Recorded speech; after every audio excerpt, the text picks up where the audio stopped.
Crisis Radio. This is now our second hour of the program today, and we always want to keep up with the struggle to enforce the U.S. Constitution against the caprice and the outrageous evasions of the current tenant of the White House. So for that, we have to go to the alpha birther, that is to say, the founder of these cases, the one who opened it up, and he did in August of 2008. Phil Berg of Philadelphia. Welcome, Phil. My pleasure. How are you, sir? Good. Now, last week you were telling us about a possible court date, but then something happened basically just after the program ended. So why don't you bring us up to date on that? Yeah, unfortunately, the hearing, which is scheduled for October 26, 2009, in the Third Circuit Court of Appeals, has been there's not going to be a hearing. We got an order from the court that they're going to take the case on and decide the case on the briefs, not on with no oral argument. It's not unique. It's done in many cases, but we were hopeful that this case, because of the national significance of it, would have oral argument. And we don't know why. You can't ask the court why, but they decide they're going to decide the case on the briefs. Now, it could be just because, before they come to a hearing, they've reviewed the matter, and they could think that they don't need any further oral argument or any questions. It also could be because the Third Circuit attorneys and staff have followed some of the other cases around the country and some of the shenanigans going on recently with this Orly Tates, and don't want any shenanigans in the court. Now, and I say that because it's really time for Orly Tates to stop being involved in these cases. As far as I'm concerned, it's a disgrace. And if that's a reason our case is not being heard, I can only hope that the court has, on our case, reviewed it and they're going to decide in our favor based on our brief. I don't know. I don't know when the decision will come out. I had another case months ago with the Third Circuit, and the day that it was supposed to be submitted for oral argument, I got a notice a few weeks before that there would be no oral argument, and the day that it was supposed to be submitted is the day they issued an opinion. So that could be in the works already. And the reason I mention this Orly Tates because I mentioned her before. I don't like mentioning other counsel, but I really think she's in there for ulterior motives. She was fined. The Judge Land in Georgia gave a rule to show cause against her, why he should not fine her under Rule 11, sanctions $10,000. On the last day that her response was due, she filed a motion for a continuance, but she also filed a motion for the judge to recuse himself, and she went into all kinds of details, accusations against this judge. Well, the judge just came out the other day and denied her motion for an extension, denied his recusal, and assessed her a fine of $20,000, at which point on the same day she went on different radio shows and mentioned that she's not going to pay that fine. She has a total disrespect for our court system, and I really think she's there for ulterior motives. She hasn't succeeded in one thing she's done, except to aggravate everybody. And for new people coming aboard, that's not the way to go. So I'm asking people to follow us, ObamaCrimes.com, OBAMACRIMES.com, ObamaCrimes.com. We have the most up-to-date information. We're going to be posting the thing shortly that the case is being submitted, and there'll be no oral argument, because I've gotten calls from people around the country. One woman told me she was going to drive in 5.5 hours from Ohio. She wanted the exact address and everything. And if people are planning to come in for next week, don't come. There will be no hearing.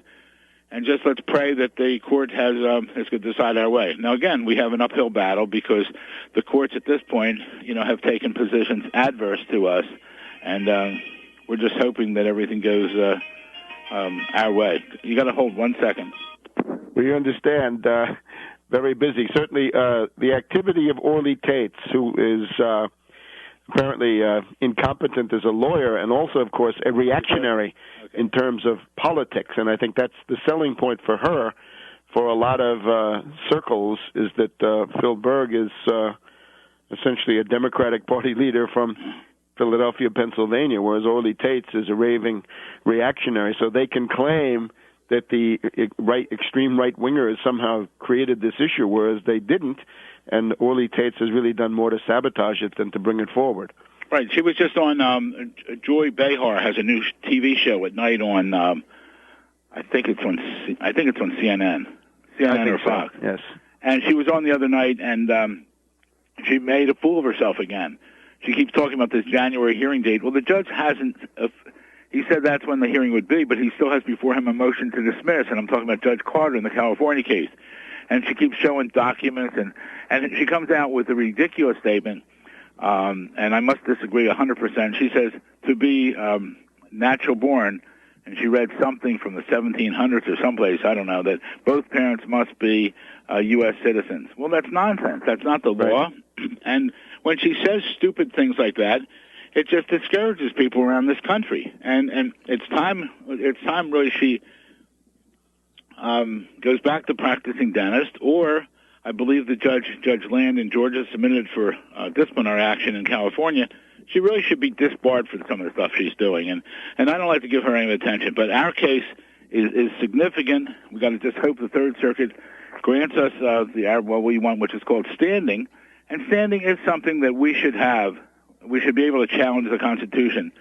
But we have to wait and see on that. We still have our other two cases pending, one the interpleader action and one on the False Claims Act case. And we're going to pursue these legally through the system. And if they're turned down in the circuit courts, we're going to appeal it to the U.S. Supreme Court with valid cases, not some nonsense that other people are putting forth. And that's what we need people focused. And also, it's real important that the public gets behind us. And that's why Orly Tate hurts us when she does nonsense like that, because we need the public behind us to move forward here to demand the truth. I mean, now I'm sure you've heard about Fox News has been coming out with a lot of the White House is attacking Fox News, and Fox News is coming back and raising questions about all the people that are on the number of people that are on Bush's staff or cabinet or surroundings. And some of these people really have questionable backgrounds. The latest one, I think, is Anita Dunn, who Mao is her favorite person. This is ridiculous what's going on here, and that's why I'm going to be writing to Fox and say, then why don't you wake up and discuss the point I've raised, which is legit. If you're concerned with all the people around him, then why don't you realize that what he did is he's a phony. He's a fraud. He's not even a natural-born citizen. Raise that issue. What are you afraid to raise that issue for if you're raising these about these other people? If he has other advisors around him who think more of outside of this country, why would it not be correct that he would have been a total fraudulent, total hoax, like I've been alleging for the past year and a half?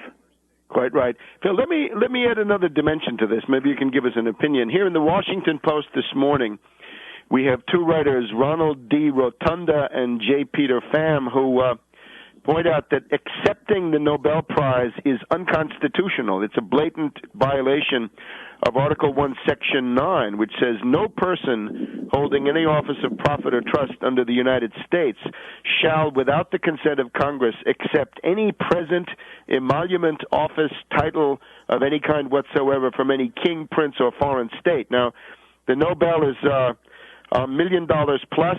Even if you give it to charity, Obama would get a $500,000 tax write-off. He'd get a deduction.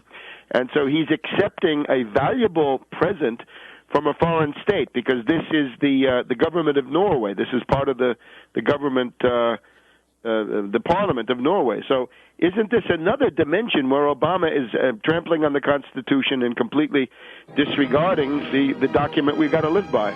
It sounds very, very plausible, and nothing would surprise me with Obama. I'll send you a reference. Thank you very much, Phil. We'll see you next week. ObamaCrimes.com. Thank you. Absolutely, and give a contribution. We'll be back in a minute.